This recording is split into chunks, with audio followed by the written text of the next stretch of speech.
Sex বা শারীরিক সম্পর্কের ক্ষেত্রে সঠিক বয়স বিশ্বব্যাপী আলাদা।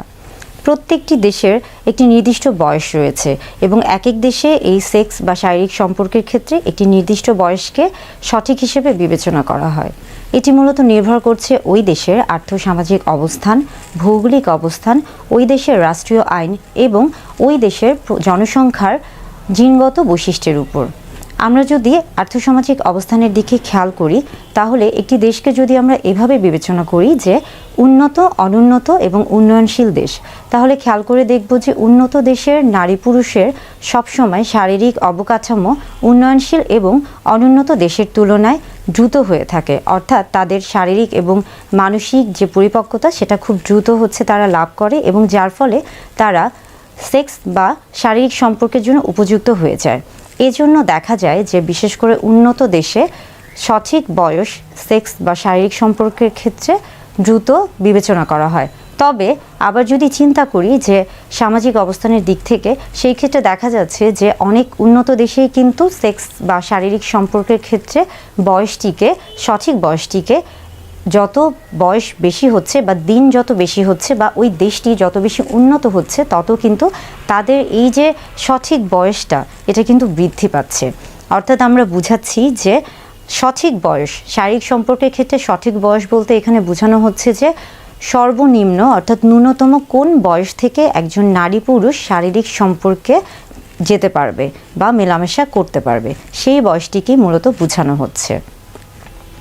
আবার আমরা যদি একটি জাতি বা গোষ্ঠীর জিনগত বৈশিষ্ট্যের দিকে খেয়াল করি তাহলে দেখব যে বিশেষ কিছু প্রজাতি বা বিশেষ কিছু জাতির মধ্যে তাদের জিনগত বৈশিষ্ট্যের কারণে তাদের শারীরিক বৃদ্ধিটা ধীরে হয়ে থাকে, অথবা বয়সের সাথে সাথে তাদের শারীরিক বৃদ্ধি হলেও সেটা কিন্তু তাদের দেখা যাচ্ছে যে শরীরে একটা অন্যরকম একটা প্রভাব থাকে, যার ফলে তাদের যে শারীরিক এবং মানসিক এই যে সামগ্রিক যে পরিপক্কতা সেটা তাদের লাভ করতে কিছুটা সময় লাগে এবং যার ফলে তাদের জন্য এই বয়সটা কিন্তু কিছুটা দেরিতে আসে।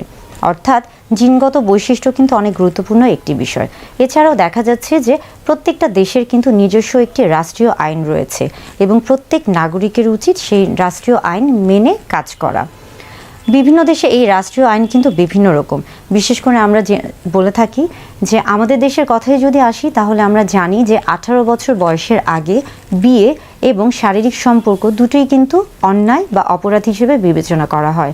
অর্থাৎ 18 বছর বয়সের পূর্বে বিয়ে বা শারীরিক সম্পর্কে জড়ানো অপরাধ।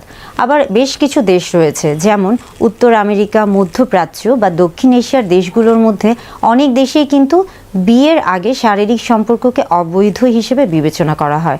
অর্থাৎ সেই দেশগুলোতে কিন্তু বিয়ের জন্য উপযুক্ত যে বয়স রয়েছে সেটি কিন্তু তাদের সেক্স বা শারীরিক সম্পর্কের একটা সঠিক বয়স।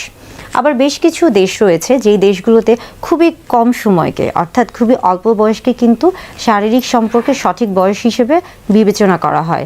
অর্থাৎ দেখা যাচ্ছে যে ন্যূনতম যে বয়সটাকে আমরা বলছি সেটা খুবই কম বয়সে হয়ে থাকে।